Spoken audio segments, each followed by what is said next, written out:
I'm Karen Allen from the Women at the Well Bible Study Group here at Greendale People's Church. Today I will be reading from the book of Acts, chapter 21, verse 17, through chapter 23, verse 11, from the International Version of the Bible. If you're following in the Life Change Study Guide that we're using, we're on lesson 17. And as we look forward, we will be finishing this study of Acts during the first part of the Lenten season. Today, as Paul returns to Jerusalem, he knows, like Jesus did before him, that he was going to face some difficulties in Jerusalem, and he may even die. As he entered the city, he had some concerns. The first was he wasn't sure exactly how the Christians there in Jerusalem would be accepting of the donations that he had collected from the Gentile churches he had ministered to. And secondly, he was concerned about how the Christian Jews there in Jerusalem would understand his understanding of the laws that had been created for the Jews.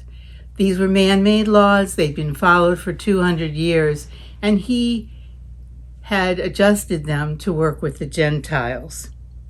Please note in the readings how Paul works with both groups, the Jewish Christians and the Gentile Christians, together, and hoping that to bring them together. Also, to be noted at this time, there was an Egyptian false prophet around in the area. His name was Josephus, and he led 30,000 men to take over the city of Jerusalem. In the battle, most of the men were killed, but he was able to escape. So people of Jerusalem were very nervous about any strangers in the city, and they were able to consider possibly that may be Josephus returning to continue the battle.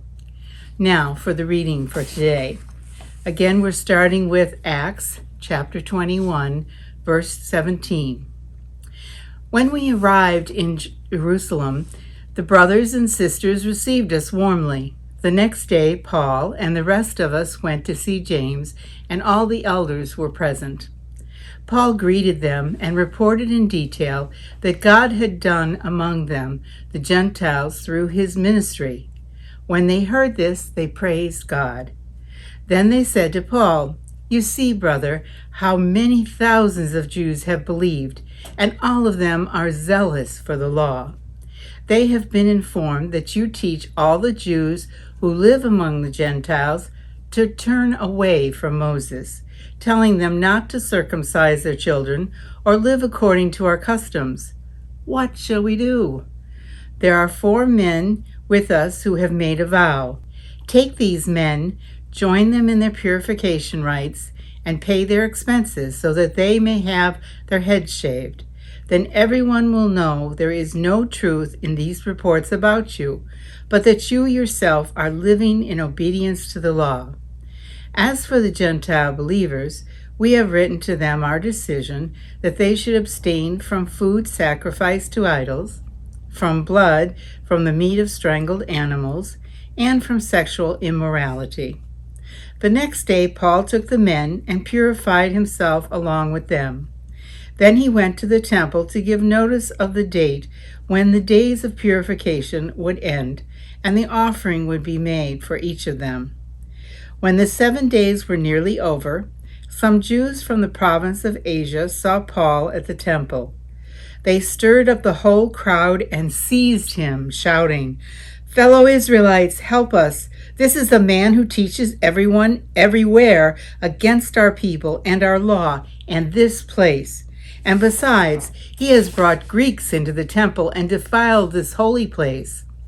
They had previously seen Trophimus, the Ephesian, in the city with Paul, and assumed that Paul had brought him into the temple.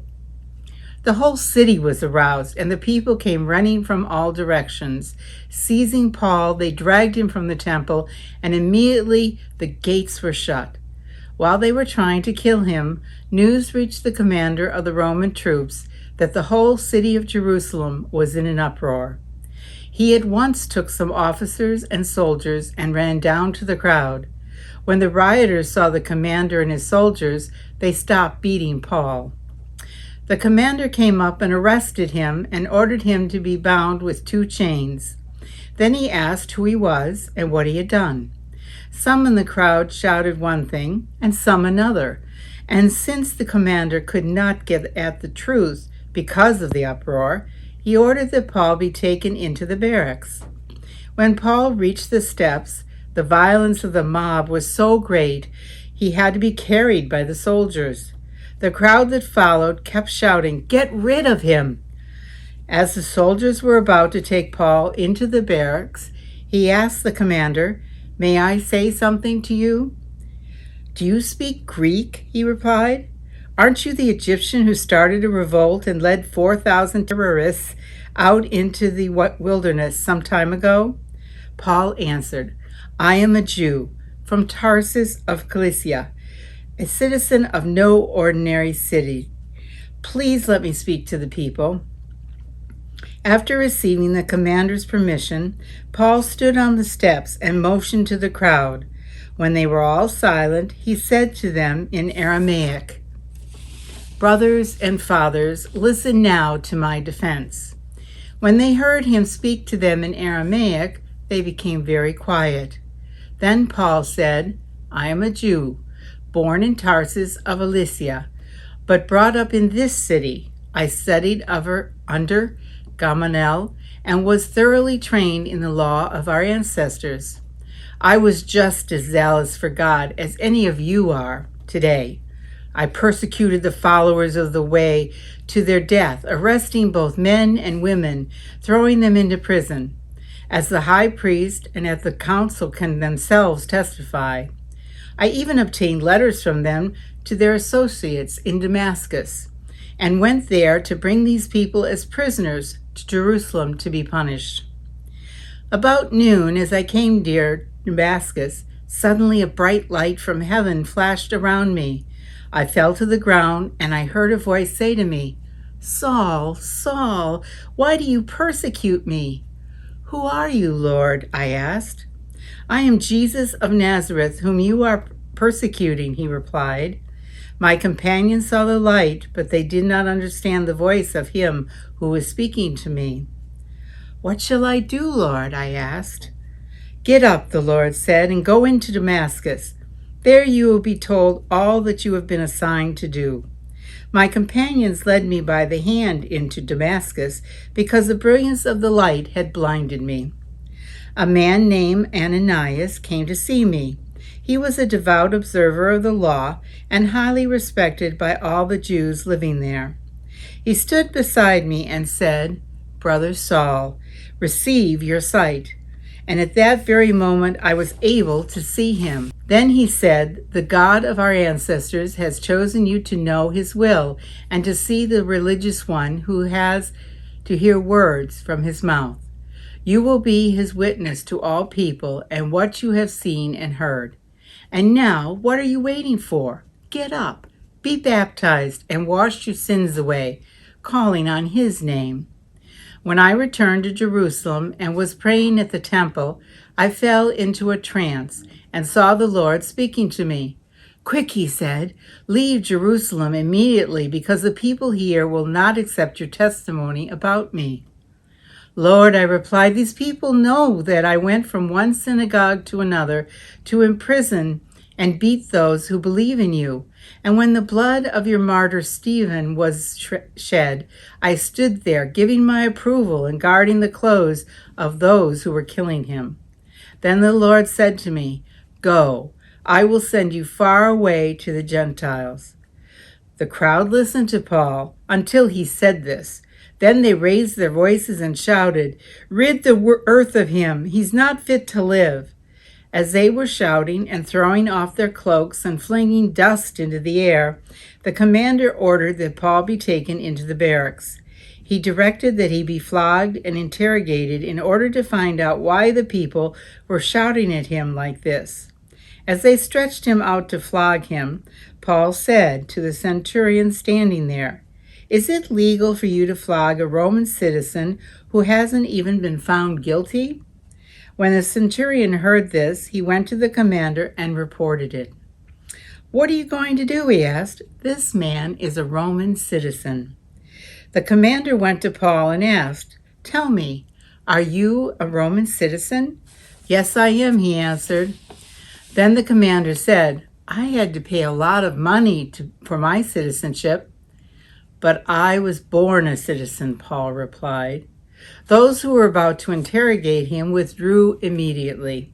The commander himself was alarmed when he realized that he had put Paul, a Roman citizen, in chains. The commander wanted to find out exactly why Paul was being accused by the Jews. So the next day, he released him and ordered the chief priests and all the members of the Sanhedrin to assemble. Then he brought Paul and had him stand before them. Paul looked straight at the Sanhedrin and said, "My brothers, I have fulfilled my duty to God in all good conscience to this day." At this, the high priest Ananias ordered those standing near Paul to strike him on the mouth. Then Paul said to him, "God will strike you, you whitewashed wall. You sit there to judge me according to the law, yet you yourself violate the law by commanding that I be struck." Those who were standing near Paul said, "How dare you insult God's high priest?" And Paul replied, "Brothers, I did not realize that he was the high priest, for it is written, 'Do not speak evil about the rulers of your people.'" Then Paul, knowing that some of them were Sadducees and others were Pharisees, called out to the Sanhedrin, "My brothers, I am a Pharisee, descended from Pharisees. I stand on trial because of the hope of the resurrection of the dead." When he said this, a dispute broke out between the Pharisees and the Sadducees, and the assembly was divided. You see, the Sadducees say that there is no resurrection, and that there are neither angels nor spirits, but the Pharisees believe all of these things. There was a great uproar, and some of the teachers of the law, who were Pharisees, stood up and argued vigorously. "We find nothing wrong with this man," they said. "What if a spirit or an angel has spoken to him?" The dispute became so violent that the commander was afraid Paul would be torn to pieces. He ordered the troops to go down and take him away from them by force and bring him into the barracks. The following night, the Lord stood near Paul and said, "Take courage. As you have testified about me in Jerusalem, so you may also testify in Rome." This is the ending of the reading for today. Now, on to some things to think about this reading. In the beginning of the reading, there were 4 men that were to atone for their vow that they had made. By joining in the Jewish rites that they observed, do you think Paul was undermining his teachings to the Gentiles? Why or why not? What is your reaction to how the Jews from Asia treated Paul as he was leaving the temple? How does this compare to what happens today? What conclusion did these Jews jump to about Paul when he was seen walking with the Greek near the temple? Paul was arrested for supposedly defiling the temple, but his speech does not defend this. What issue does his speech answer? How does it appeal to the Jews, this speech? How did he reach out to them and get them to listen? And why do they become enraged when he says that God told him to go far away to the Gentiles? Why was it important for Paul to be a Roman in this case? And how did he come to have that citizenship? In what sense was the division between the Pharisees and the Sadducees at the heart of the issue that Paul was on trial for? The issue of whether Christianity was the true fulfillment of Judaism. And lastly, what was God's role in these chapters in the book of Acts? Now, we've completed about 3/4 of the book of Acts. What have you learned about yourself? Are there any issues that you think that you want to improve for yourself? Something that possibly we can study in future lessons?